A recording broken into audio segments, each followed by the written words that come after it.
Hi, you guys. I hope you're having such a good week so far. I've had a little bit of a rough week. The people who listen to my bonus audio know, but I'm hanging in.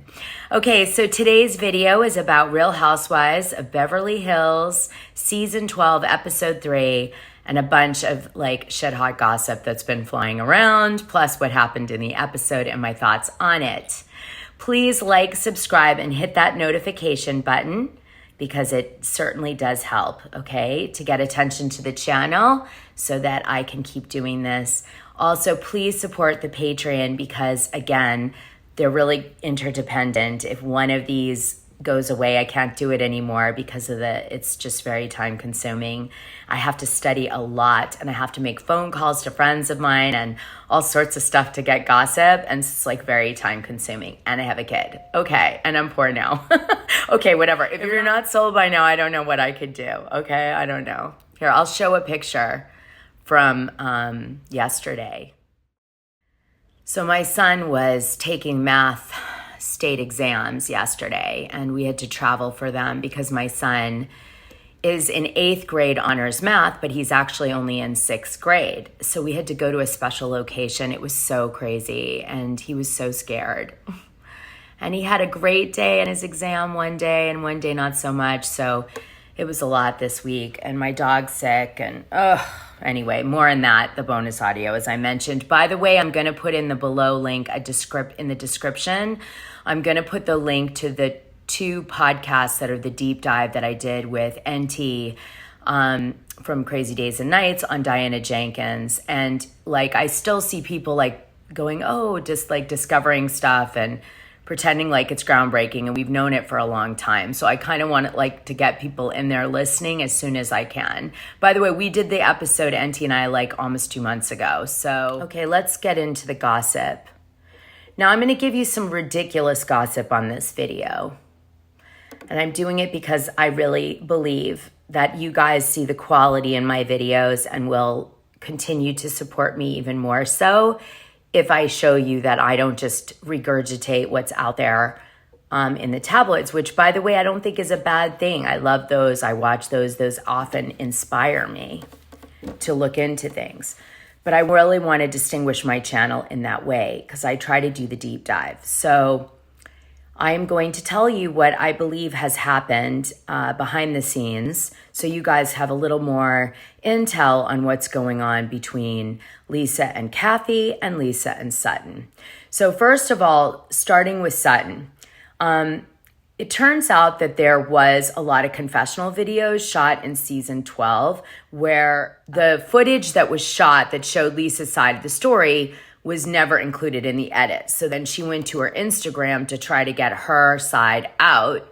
And that's what we saw over the last few weeks. And then some, because she's kind of, I think, trying to get in front of what's going to come out in Aspen with Kathy Hilton, okay? Because it's being leaked. So I was sent something that wasn't made public about the Lisa Sutton dispute to do with the Oscar party. And what I learned from this little tiny piece of information that wasn't released with everybody else's stuff was that the table that Sutton and Lisa were sitting at that showed up on Lisa's Instagram most likely was actually not Sutton's table and not Lisa's table, but IMDb's table that Lisa said she did in return for her tickets. Because as far as the charity was concerned, it's true. They believed Sutton had given up her table, although had purchased tickets for Harry and Lisa and herself and maybe Michael and Jennifer Tilly, right? But she also, at the same time, Lisa had also done an interview in return or a live stream in return for her getting 2 passes to the event because she wasn't sure if Sutton got tickets or not. So she did that deal also for that 2019 Oscars. So at the end of the day, we're everybody's kind of who's seen the footage of that night is why is Lisa sitting at a table with Sutton then? Well, the answer is, I think the charity realized that they kind of messed up and everybody did step up and do what they were supposed to do. And so IMDb, they probably leaned in and either bought another table from the venue and gave it to Sutton and Lisa to sit at with their group, or IMDb as a sponsor and as a participant in promoting the event had many sponsorship tables and they had room. Somebody didn't show, a few people didn't show, they used that. I used to do that as an event coordinator all the time. So I wanted to say that because really in this particular instance, so I think the real fault lies that the charity didn't organize the tickets better. Like they didn't know, like communicate better maybe. But that happens, especially with a very popular event like Elton John's Oscar viewing party.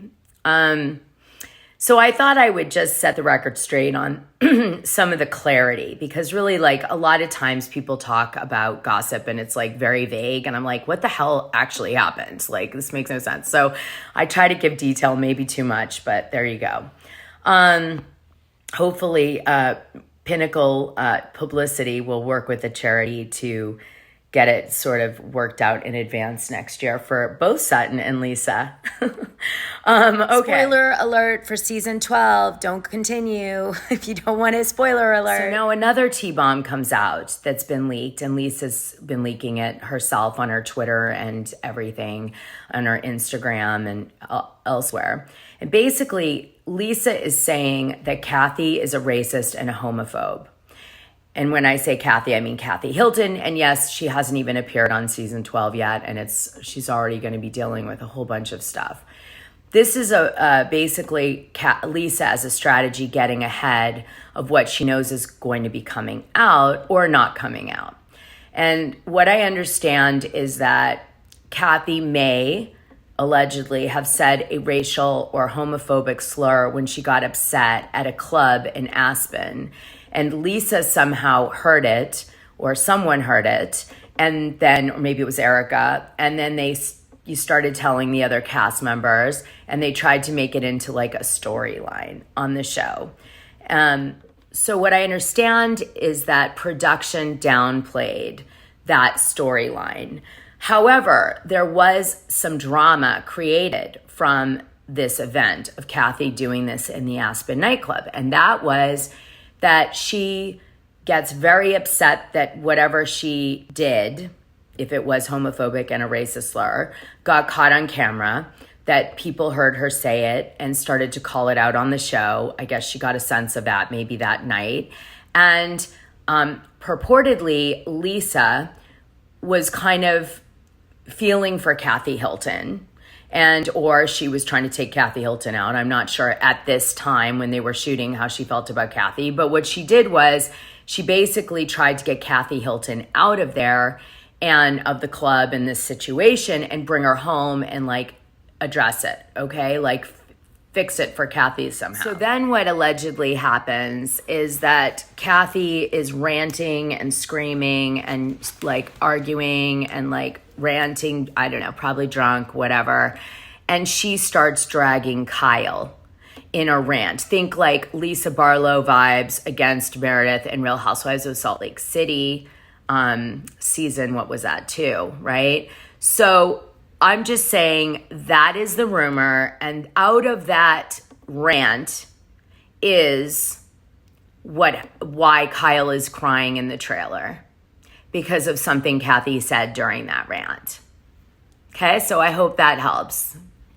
I should say spoiler alert at the beginning of this video. I'm going to add that. The next part of this story is that Lisa reminds everybody on social media that Kathy Hilton's kids have been known to yell racist, homophobic slurs, i.e. Paris Hilton when she was in her early 20s, and Conrad Hilton with the cops when he was getting arrested and some other things. So then Lisa calls that out to like validate that obviously if the kids are using homophobic or racist slurs, that must mean that the parents are racist too, like as proof, in other words, or homophobic too. So there you have it. That's the what Lisa's up to. So the big question is, what did Kathy say about Kyle? And a lot of people believe that she called out that she thinks Mauricio is cheating, or that, maybe something to do with the real estate business, because of course Rick and Mauricio at one time were competitors. Mauricio worked for Rick. and then left suddenly to start the agency and took some of the agents from Rick's, Hilton, and Highland. So that wasn't like a great moment in the sisterly relationship between Kathy and Kyle. So some people thought it was that. Some people thought, it's just like just a general rant of like, I can't stand Kyle or whatever. Okay. So that's the gossip. Now, I'm going to be disclosing, of course, what I think it is, but I'm doing that on the Patreon, much like I did this story a few days ago, because I always release everything first. Now, just to finish this off, the gossip was that production only wanted to show Kathy ranting about Kyle and didn't really want to show what Kathy said at the club that caused Kathy to freak out and leave and then start ranting and screaming and banging things and throwing things, enough that Lisa locked herself into her room, supposedly. So, out of fear of Kathy's like nuts, being so crazy. So that is the rumor. I don't know. I mean, I guess we'll have to see how it goes. Came from a very good source. So now at a request of some of the fans, I'm going to remind everybody of something before we move on. And that is that Lisa Rinna was caught in a Sid and Nancy Halloween costume where she was wearing, as part of her costume, because they were like neo-Nazi supporter, like punk rock supporters. They, Sid and Nancy wore swastikas and like Hitler pro stuff, okay? And so when Lisa and Harry Hamlin dressed up as Sid and Nancy one Halloween, they did it, and they tried to really copy the darkest parts of those characters in their costume. And so it just appeared in kind of bad taste that A, they picked that costume, although I'm sure given the time there was a reason for that, and B, that that they would even sport those symbols. And so then there was some TMZ footage caught of Lisa Rinna going into, it looks like Mr. Chow's, and she says that the reporter looks like he's part of a gang member and she was scared of them. A lot of people felt that that was stereotyping and came off as racist. Gang member. Take a picture of this. Oh. So people were calling out that although Lisa Rinna is pointing the finger at Kathy Hilton, let's assume that everything I said earlier does play out on the show, or both on and off behind the cameras on the show, so the other cast members are aware of it. Lisa's basically being like higher than mighty, considering she chose the Sid and Nancy costume, with the swastika and all that, and then also, called this reporter like a gang member just because he had some tattoos and was in, front of Mr. Chow's, right? I guess. So this is the position that the fans have taken. On that note, I'm going to let you comment below about how you feel about any of this. Who do you agree with? Do you agree with Sutton? Do you agree with Lisa? And I'm not ending this video. I'm going to go on and now do the rest of the gossip and recap. There was so much today. All right, so episode 3, we start off finding out that Garcelle was not invited to Kathy Hilton's Thursday and Friday events that Paris Hilton had, as Kathy Hilton with Paris was controlling like the list. So Garcelle calls out that she was very grateful to be invited to the engagement party, but calls out that she wasn't invited to the events on Thursday and Friday. And Kathy Hilton seems to allude that that was because of a mistake. Administration and mistake. It comes out that Sutton is starting a cashmere line, which sounds good to me. I would like to buy some of that someday. And Sutton is flying back. I guess, I don't know if her trip to Texas that she's taking on this episode is related to that, but it seems to be. Dorit is having panic attacks and taking Xanax to address it. It comes out on this episode. Erica Jane makes sure to tell the audience that she is now unable to only wear her clothes once and move on. She now has to wear her clothes twice because she can no longer sell them to buy new clothes. And that's because the trustee is taking, I guess, the trustee's frozen her ability to sell anything, right? So she's basically forced to wear the same wardrobe twice. I don't know if it was to come off as humble, if it was to come off as like throwing us a bone that her life isn't as fabulous as it used to be, but I thought it was worth noting. There is a shit-talking session that Kyle starts, basically dragging Sutton because Sutton said, I'm sorry I didn't have a gun put to my head when she tells the story about Dorit's robbery. Kyle is apparently made this her story for this episode, that she is upset, that she feels that Sutton's lack of empathy is rude and obnoxious, and now she's on some sort of, mission on behalf of Dorit to, take Sutton down over her lack of empathy. It's just really funny. Okay, guys. So Kyle goes on about how she's still scarred from her robbery, and good for all of you guys who I had forgotten about that robbery. And you had said in a previous video in the comments that was the trigger event as to why she was really, really sticking up for Dorit in this, because she had this personal robbery that impacted her, even though she wasn't home. She lost all these really important things to her, and bags and jewelry and stuff. So basically everything she had on was all she had left in terms of jewelry. And so you guys brought that up. And so Kyle tells the story about how she's walking through the house and she's always locking everything with keys and crazy for a while. And the whole time I'm thinking to myself, this is giving me the Others vibe, like Nicole Kidman locking the door to every room so no light gets into the children. So then the girls are making roadie drinks, I guess. To be clear, I've never heard the term roadie either, like a roadie taking a drink on the road, I guess is what it was. But I've never heard of roadie. Diana Jenkins, the new housewife, hasn't heard of roadie either. She makes a comment about that. Then a really strange thing happens with Diana, and that is that she sends her assistant and makeup artist and stylist ahead of her to the La Quinta Hotel, and they are very preoccupied with Diana's safety there, which was really strange. And yes, we could take it that it had to do with the robbery, but I thought it was very strange given all the things I know about Diana. For example, the assistants, Diana doesn't ever like to have her back to a window.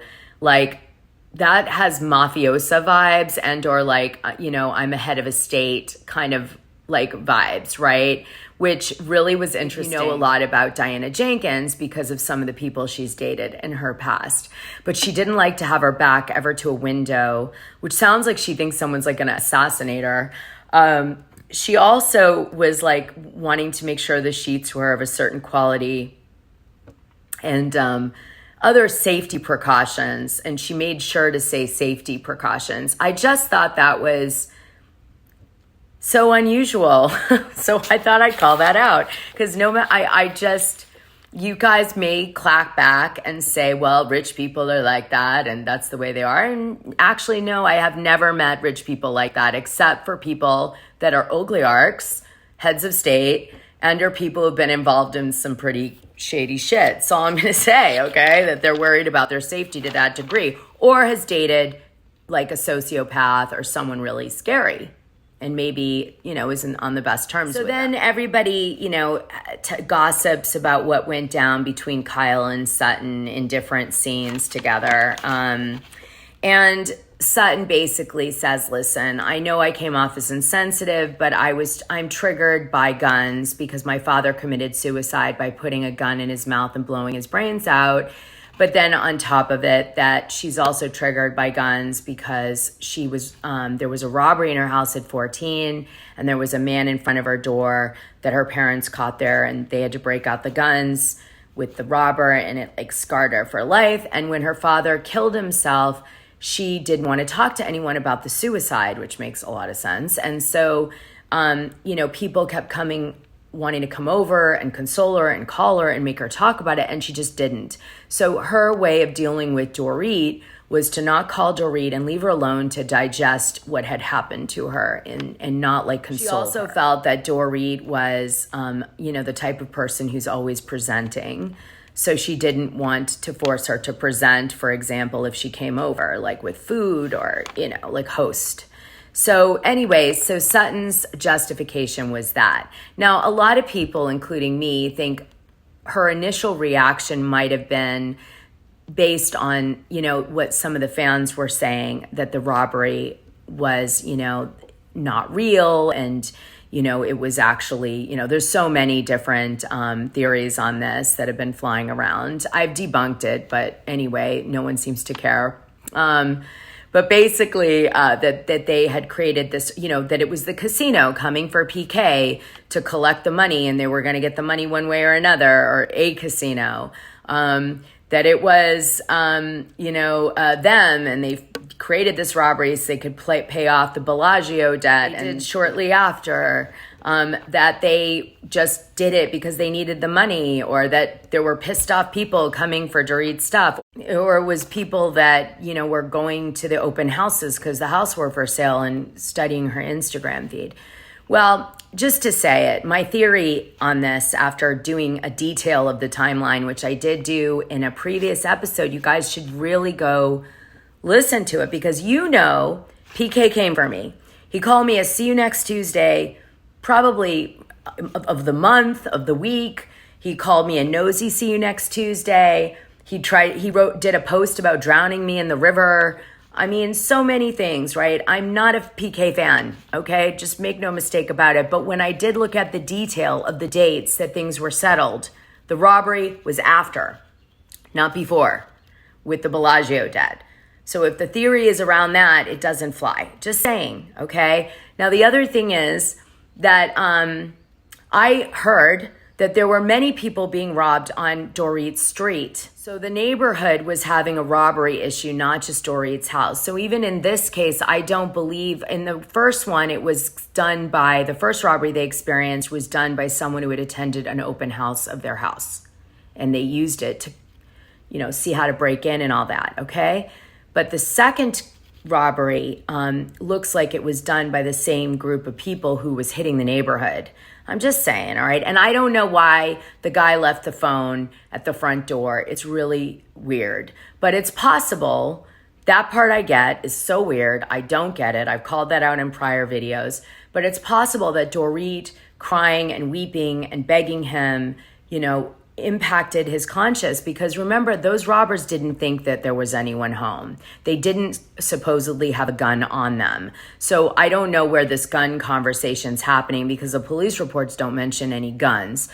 So guns are everywhere in these stories, but maybe just for TV. Like, it may be that Dorit and PK are just, taking it to the next level. Or maybe the police reports are wrong. I don't know. But I'm just saying, that's the deal with the robbery, okay? And I mean, maybe the only thing I can think of is the guy really genuinely felt bad for her and had a conscious, his conscience had a little bit of a breakdown at the end. And that's what was going. Or maybe he realized taking her phone wasn't smart because it could be tracked, which is another thing I thought of. However, that said, on the bright side, Dorit and PK are about to get, I guess, $1 million for some, purses and watches that they could really care less about in the long run. Okay. So it's not the saddest day for them from that perspective. I mean, besides being scared shitless by the robbers, you know what I mean? Just saying.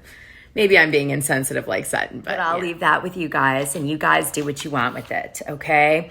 So we end up in the desert in Palm Springs, or Palm Desert, and we go, the purpose of us being out there is Kyle's new store opening with her partner. What the hell's her partner's name? Oh, Shahida. So she goes out there and, she's got this house, and they all go move in and they stay at the house. She tries to cut the ribbon won't cut. She makes a funny joke that, is this bad karma? Will the store do well? she knows that the fans are going to be criticizing that her other stores didn't work. So she tries to tell a short storyline as to why her other stores didn't work. Probably because she bought $100,000 glasses. Kyle, you can't go above 25,000, love. No one's buying them. They're too much. Anyway, it's in this section of the story that we find out that Diana Jenkins has never been to a store before because she's so rich that all the clothes and things she ever wants to buy are brought to her, and she actually has never shopped. So she gets all the things delivered to her house, she goes through them, and then she returns what she doesn't want and pays for what she keeps. So this is like a big rite of passage for Diana Jenkins to go into a store and actually shop. And then Teddy Mellencamp is at the opening, and I just have to laugh a little because they showed her for like 2 seconds. They're like, here's Teddy.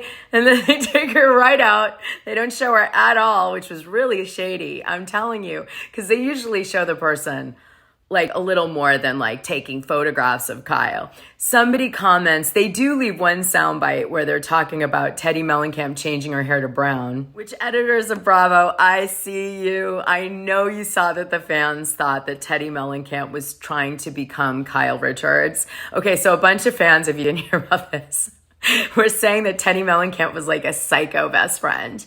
And she was slowly morphing into Kyle Richards because she was so far up Kyle's ass as a person, I guess. So she dyed her hair and like was starting to look more and more like Kyle. So I think the producers left that one soundbite. Like the only thing they left in is someone saying, oh, your hair looks nice. Like you look like a totally different person. Anyway, I know that was like for the fans who know about that whole thing that went down on the internet about Teddy Mellencamp, single white female or whatever it was, single female. Bridget Fonda's in that horror movie. It is so good. It's basically about a girl who puts an ad in the paper for a roommate, and the roommate like gets obsessed with her and literally wants to become her. So like morphs into her and then like tries to kill her. Watch your back, Kyle. Watch your back. All right. Okay. So then Diane offers to buy stuff because Erica Girardi asks her to, because Erica no longer can, I guess, afford numerous Cartier rings. So she asks Diana to buy it so she can live vicariously through her. It's so dumb, I can't. Okay, I'm like, sorry I even mentioned it in this video. It's so stupid. Okay. Okay, then we see a cute picture of Diana's new baby or video, Aliana. We find out that Diana has 6 embryos. She's frozen and she wants to have all of them. And Lisa Rinna says, oh, we love to do baby showers. Obviously, you know, knowing that the fans made a big deal about Lisa Rinna's behavior at Andy Cohen's baby shower. If you don't know what that was, Lisa's screaming at the party. She's like the MC, like no one asked her to be, but she is. And she's just screaming and like being really obnoxious. And then she's dancing like a nut job, like all over the table. And Andy's dancing with her. And then she's dancing by herself. And it's just really crazy. And it went viral at one point. Fans are just like, what is wrong with her? And why is she doing this to someone's baby shower? Anyway, I'm sure, you know, some of the fans loved it. Some of the fans are like, oh God, lady, get a grip and stop already, you know, attention whore. Anyway, and that was what happened with that whole thing, which is why they brought it up. So, you know. Okay. Garcelle finally says to everybody, listen, let's go ahead and talk about Sutton. By this point, Sutton, during Kyle's store opening, has apologized directly to Dorit about being insensitive in her comment about Dorit's robbery. Dorit kind of attacks her, but not really. It's like Dorit very well may have been on Xanax during the episode because she seems to like not have the energy to fight, which I understand. Like when you are really going through stuff, you know, and you're trying to keep going with it and shoot, it can, you know, you can disconnect from the shoot, you know, so it's possible Dorit was struggling to shoot is what I'm thinking. So she's like kind of coming for Sutton, apologizes, we think it's done, but of course it's not. And when they go back to Kyle's house to have like an after party, Garcelle's like, listen, you guys don't seem like you're done with Sutton, that her apology was enough. So let's cut through the crap and let's talk about it in front of Sutton, because she's my friend and I don't want to be gossiping behind her back endlessly. So they have this really not so great fight, honestly. Thought it could be better. Where they Sutton basically, says, I'm sorry, here's why I did what I did. And the women kind of half accept it. Diana Jenkins uses this opportunity to drag Sutton and say, that she's clunky and clumsy and doesn't say things right and pisses people off a lot. And so that's Diana. And Sutton rolls over, which is really weird to me. I think this must have been an edit. Okay, here's my gut. That night wasn't as climactic as the producers had hoped. So they had to edit a little bit of a climax into it, and it still sucked. Okay, but basically what it was, there was no climax. Like, Diana came for Sutton. Sutton should have said something and didn't say anything. It's like a hole in the edit. It's weird. It's like it goes off a cliff. Like, where is Sutton going? Listen, lady, you don't know me from Jack, right? How the hell do you know me, Diana? Except from the fact that I donated $70,000 to your AIDS charity with Elton John, that you're on the board of. How dare you come for me? Saying I'm clunky and all this stuff. And, when I've given to your charity, like only 1 year that I did that. And oh, by the way, lady, like, who doesn't know how to go shopping in a store? And why are you buying rings for Erica Jane Girardi? Like, who does that? And why are you so concerned about your security? No, she wouldn't have known all that, but it would have been really fun if she did. If I was a producer, I would have been like, okay, Sutton, here's how we go. By the way, you can see Sutton talking to production. When she goes in the episode, should I go with these girls? She's talking to the producers, not talking to the ladies, which I thought, why did they leave that in there? It just sounds so weird. Well, then we have some real drama, which is, I don't know if it's Crystal's been drinking too much. It very well could be, or what. But Crystal starts having like a trigger event of with all of this drama between the women about her feelings not being acknowledged in the previous season, no matter what they were. So Crystal's point is, you can't police my feelings. If I feel like something is X, you can't just say, well, I think it should be Y, and I should just change my feelings. She's like, you should respect my feelings, and then you should have your own, but don't try to change mine or like say I can't have them. And so this becomes a trigger. And, I thought it was interesting. I think it was real, actually, which is why I thought it was interesting. I don't think that was bullshit. And I do think Crystal has issues deep down about things related to violation of her personal space.